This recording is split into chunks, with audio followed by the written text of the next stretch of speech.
Hi guys, nongeye kubasuhuza nk'uko bisanzwe, ni Sereveriye channel ni Ibyiza TV. Kora subscribe kugira ngo tugendane akantu ku kandi. Nkomeza kugushimira wowe udahwema gukurikira channel Ibyiza TV, udahwema gukurikira Sereveriye, udahwema kutwereka urukundo, natwe turagukunda cyane. None uyu munsi mbazaniye nanone amakuru avuga mu ikipe ya APR, aho ikipe ya APR FC nagiye mbabwira nkomoza ku kintu cyo guterwa mpaga kenshi kagiye gashoboka. Ikipe ya APR FC ishobora guterwa mpaga ku mukino w'umunsi wa 8 wa shampiyona wayihuje na Gorilla FC kuri iki cyumweru banganyaga ubusa ku busa nyuma yo gushira mu kibuga abakinnyi 7 b'abanyamahanga icyarimwe kandi bitemewe. Ibintu nagiye mbibabwira kenshi cyane kagiye gashoboka. Ibi byabaye mu gice cya kabiri cy'uyu mukino wabereye kuri Kigali Pele Stadium, aho igice cya mbere cyari cyarangiye ari ubusa ku busa, amakipe yombanganya ubusa ku busa. Mu gice cya kabiri ikipe ya APR FC yongeramo imbaraga ishaka intsinzi maze kuramo Dushimimana Olivier Muzungu wasimbuwe na Ruboneka Jean Bosco mu gihe Tadeo Rwanga yari asimbuye Dauda Yusufu. Bitari biteje ikibazo kugeza icyo gihe. Byose byarangiye ku minota 54 ku minota 54 w'umukino ubwo APR FC yakuraga mu kibuga Iseng Arsene Tuguma hinjiramo Mamadusi nimero 9 wa APR FC, mu gihe Nobodo Chidebere yasimbuye Richmond Lamptey. Nyuma y'izi mpinduka APR FC yarigize abakinnyi 7 b'abanyamahanga mu kibuga, kandi harimo abanyamahanga 6 mu kibuga, aribo umunyezamu Pavel Nzira, Arius Waneta, Deoranga ndetse Muhammad Lamine Ba, Nobodo Chidebere, Victor Mbawoma ndetse na Mamadou Sayi. Aba banyamahanga 7 bari mu kibuga hakinwa iminota 8 kuva ku munota wa 54 kugeza ku munota wa 32, ubwo Rutoneshe Hezbon wa Gorilla FC yakorerwaga ikosa maze umukino ugahagarikwa. Muri ako karuhuko umusifuzi wo hagati akingeneye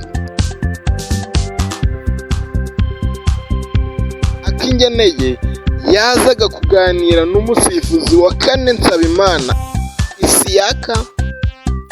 Isiyaka. Abantu bari batangiye kubiganiraho, yewe na APR FC babimenye bahita bakuramo Muhammadu Lamine Ba ndetse bashiramo Kwitonda Are Baka. Itegeko ry'imikinishirize y'abanyamahanga rivuga ko 10 aribo bajya ku rupapuro rw'umukino fede match, mu gihe 6 aribo bemerewe kujya mu kibuga. Niyo wasimbuza umunyamahanga akaba ari we usimbura undi mu gihe bitubahirijwe umubare ukarenga 6 bari mu kibuga. Uwabikoze ahanishwa mpaga y'ibitego 3 ku busa. Amategeko kandi avuga ko komisiyo ishinzwe amarushanwa mu bihe nk'ibi itegereza raporo ya komiseri w'umukino ikabona gufata icyemezo. Nyuma yo kunganya uyu mukino, APR FC yamaze gukina imikino 3 yari imaze gukina imikino 3 aho ifite amanota 5 ku 9 n'imikino 5 y'ibirarane. Uko imikino yose y'umunsi wa 8 yagenze muri rusange, ni ukuvuga ngo na ibi nabibabwiye kenshi kagiye gashoboka. Nababwiye ko ikipe ya APR FC yatsinze Gasogi, ko umunsi wa mbere wa shampiyona, nuko uwo munsi uko byari byagenze ku munsi wo ku cyumweru Gasogi United yari yatsinzwe na Etincelle 1-0. Amagaju atsinda Vision 3-1. Bugesera FC inganya na Musanze 1-1. Police FC itsinda Rutsiro 3-2. Rayon Sport itsinda Bine Kiyovu Sport ndetse na Marine itsinda Muhazi United ibitego 2-1. Mukura nibwo yaje kuba inganya na AS do Kigali igitego 1-1. Ni ukuvuga ngo guys, nje nababwiye ko nzajya mbaha amakuru yizewe kandi meza cyane. Ni ukuvuga ngo reka dusimbukire ku mugabane w'i Burayi ho gatoya, aho Ten Hag yashimiye abafana ba Manchester United abifuriza amahirwe n'ibikombe. Ni ukuvuga ngo ariko Ten Hag aherutse kwirukanwa ku mwanya wo gutoza ikipe ya Manchester United, yavuze ko nta kindi yakwifuriza abafana b'ikipe uretse amahirwe ndetse no kwegukana igikombe. Anabashimira uburyo babanye nawe mu bihe bibi n'ibyiza. Uyu mugabo w'imyaka 54 ukomoka mu Buholandi yirukanywe kuwa mbere nyuma yo gutsindwa na West Ham ibitego 2-1 mu mukino wa Premier League wabaye mu mpera z'icyumweru gishize. Ahita asimbuzwa Ruben Amorim watozaga Sporting yo muri Portugal. Ni ukuvuga ngo mu itangazo ryashyizwe hanze n'abamuhagarariye, Ten Hag yashimiye abafana ba Manchester United nyuma y'imyaka 2 yari yaramaze mu ikipe akegukanamo ibikombe 2 nanone. Yagize ati, ndabashimiye kuba mwaragumye inyuma y'ikipe, haba mu bihe twabaga turi gukinira hanze cyangwa mu gihe cy'umukino ukomeye Old Trafford. Ntimwahwemye gushyigikira ikipe.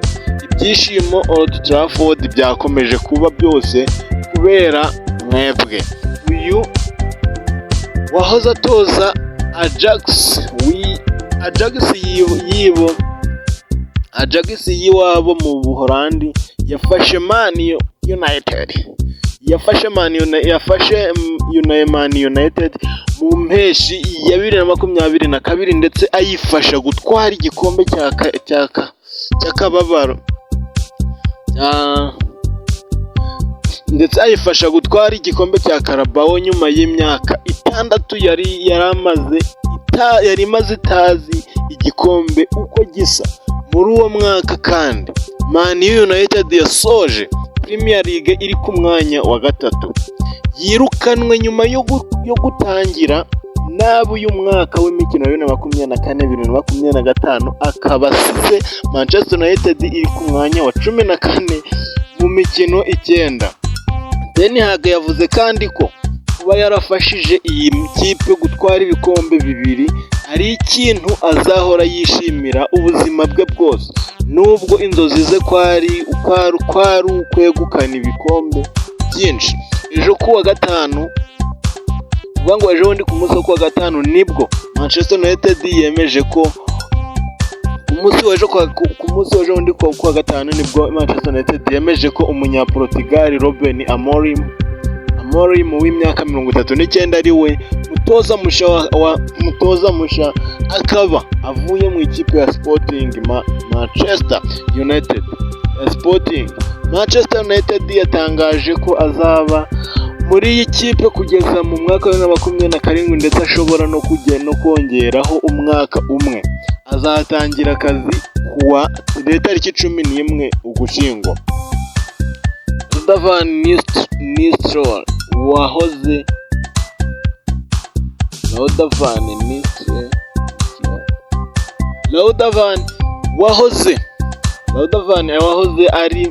wahoze ari rutahizamu wa Manchester United niwe kugeza ubu wabaye atoza